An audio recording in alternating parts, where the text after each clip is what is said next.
lives and so forth. Usually it's used to say, I've not built roads in my county. They think it's, they try to use it for a picture of today. So the problem that had haunted this ecosystem for decades. I'm speaking of conflict, speaking of banditry and cattle rustling. For far too long, the Kerio Valley has been theater of violence.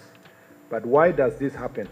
It happens because when resources become scarce, when rivers dry up, when grazing lands dwindle, when there is no water for livestock, when there is no plan for livelihood, desperation turns into conflict.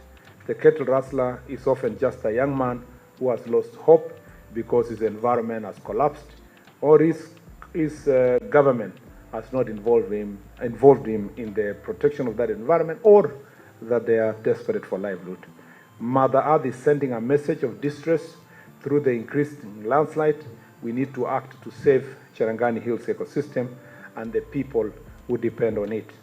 It's a massive undertaking, but with our collective determination and cooperation, it is achievable. For perspective, which has been shared, this ecosystem spans 414,928 hectares across 4 counties, including 22 gazetted forests covering about 100,000 hectares, and feeds over 22 major rivers flowing into Lake Victoria and Lake Turkana, among others. It is also home to unique species like the Brazza monkey and the crowned eagle, rich in indigenous heritage from the Sengwer, Okiek, Pokot, various subclans of both communities, Pokots, Marakwets, the cradle of athletic excellence that continues to inspire the world.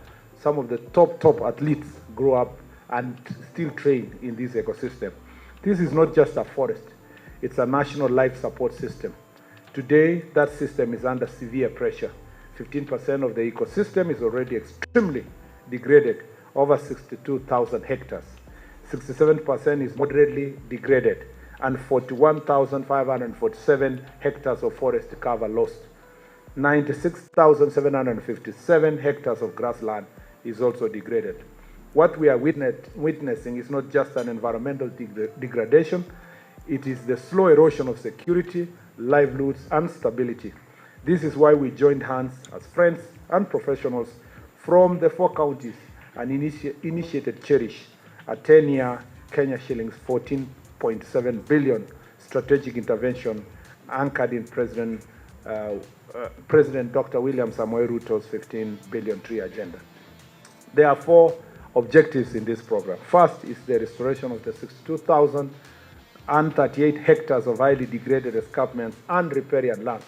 We want to have a honesty conversation about the Spencer line and to save to ensure that people follow the Spencer line. If you go home, you know, Mr. Spencer, who was an agriculture officer, is the one who walked along this government to guide people to ensure that they are following up that line, and introduced various crop methods. I hope you know. I don't know if it is everywhere, but where I come from, that huge cabbage, the big cabbage is called Spencer. Where we come from. Sometimes you think it's all over Kenya.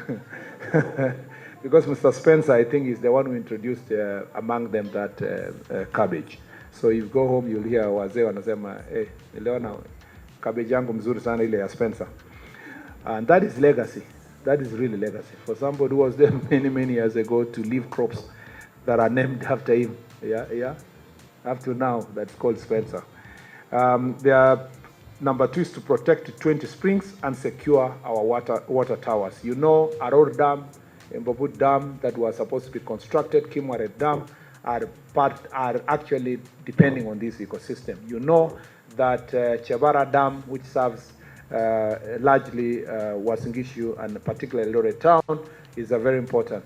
You know Kapolet water intake project that serves Kitale and all those areas is extremely. You know Murunj Dam that is supposed to serve Kapenguria and the entire place up to Chebareria is very important.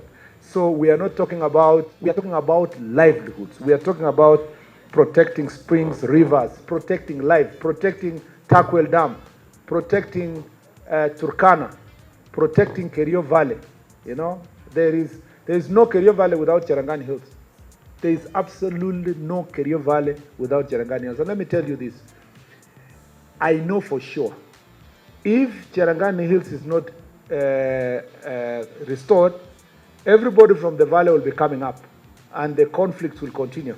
When that time, when there was cutting of trees so much, everybody was from the valley was coming to claim ancestral presence up there. And you know, because they had guns and so forth, there was a lot of fights from Tuturum to Maron to every corner of that place.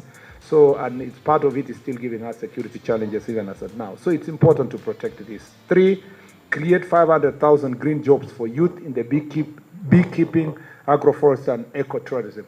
I am not ashamed to say my ward is one of the poorest wards in the country. That is a fact.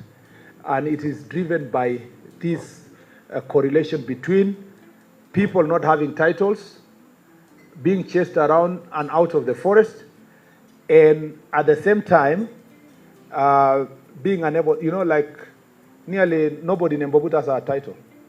You know that, including myself. We're all squatters.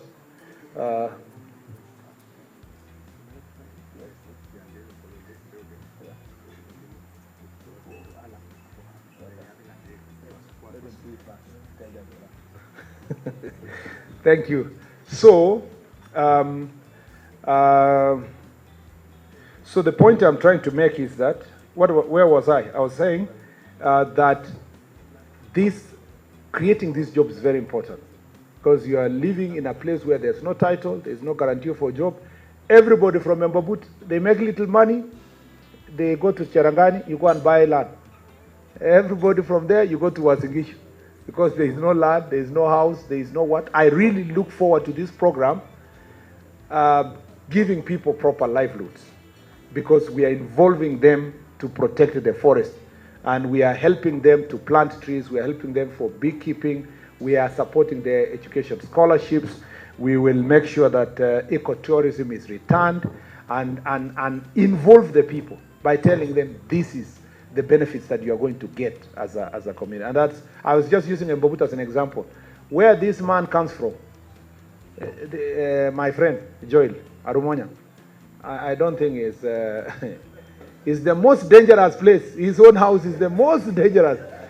Because you know what happened, and you allow me to say this, while we were being harassed by the police in the Mbobut side, the Pokot side were allowed to just continue. So they actually finished the most, you know, steep areas of the forest. If you go to Tabach, yeah, you go to Tabach and along all those escarpments of Tabach, I mean, the landslide that happened in Sondany and Tamkal were inevitable. And it is not that we all know, even sitting in this house, that it will happen again unless something is done. So